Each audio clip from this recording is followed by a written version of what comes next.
Okay, so in this clip, I'd just like to talk a little bit about the first visit for children.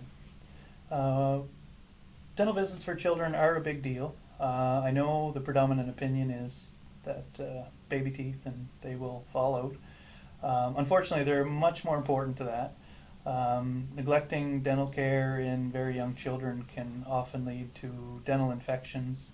It can lead to problems treating them because with children we have to be so much more careful, and because they don't understand, we sometimes need to use sedation, and we don't take those things lightly.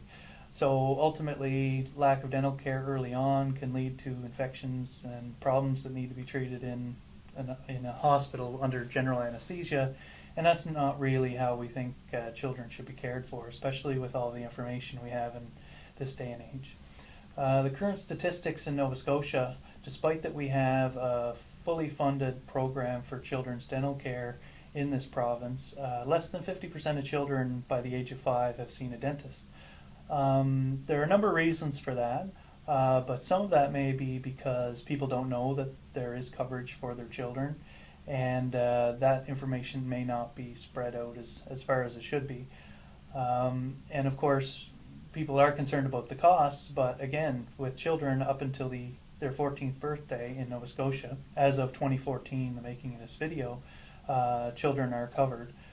I mention the dates because this does change with time, but nevertheless, there is coverage for children.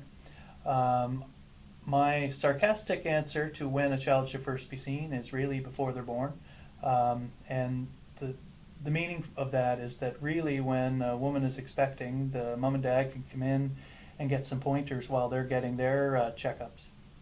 And the reason for that is the more times you hear some of this information, the better, because there really is some simple things that we can do for children and for families early on to prevent them from getting some serious dental caries and ultimately needing to go to the hospital over things that really could have been prevented in the first place. I will record a separate little clip including some of those suggestions for the dental care for young children. Again, with this video is to tell you when to bring them in, and really as soon as you watch the video is, I guess, soon enough. The CDA recommends children being seen between 6 months and 1 year, so that's very young. Some dental offices don't accept children that young because there is very little we can do on a child that young. But what we can do is we can have a little look, we get the child used to the dental chair, and further than that, pass along the suggestions and ask some probing questions about what habits, healthy and unhealthy, are going on in the home to try and prevent problems with the little one. So another little clip I'll record some of the good and bad habits with regard to dental care of the little ones. Thanks for tuning in.